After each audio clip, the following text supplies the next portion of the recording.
Good morning mga ka-agri. Bali, nandito tayo sa tanim namin na yung calabash fruit or miracle fruit mga ka-agri. Yan o. Nagsipaglaglagan na yung mga mga ka-agri. Dito pala tayo ngayon sa Dumaguete. Mga ka-agri, sa Dumaguete pala tayo ngayon. Yan o. Ito pala ay calabash fruit or miracle fruit mga ka-agri. Ano to? Parang herbal fruit to mga ka-agri. Gino juice to mga ka-agri. Yan o. Nagsipaglaglagan lang mga ka-agri. Nandito tayo ngayon sa Dumaguete. Yan o. Noong 2020 mga ka-agri ay na vlog ko to. May vlog ako nito mga ka-agri, yung ginagawa kong juice. Yan o. Ngayon ano na siya mga ka-agri. Palagi kong ang inanuhan to, pinuputulan ng pero tumutubo pa rin. Yan o. Calabash fruit or miracle fruit. Ito tayo sa maliit naming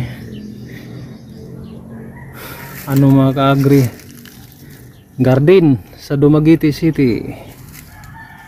Yan o. Laki. Pwede pa gawing helmet ng nito mga ka-agri, yung bunga nito ba kasi pwede magawang helmet ba, ginagawang juice. Yan, may pala tayo nito mga ka-agri, may na graph pala tayo dito na mangga. Yan, grafted na mangga oh. Mamumunga na to mga ka-agri kapag to yung natin grafted na mangga, mamumunga na to.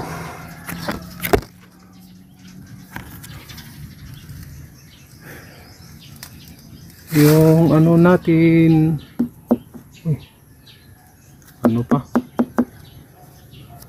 pa ba siya mga ka-agri ba, hindi pa masyadong sayang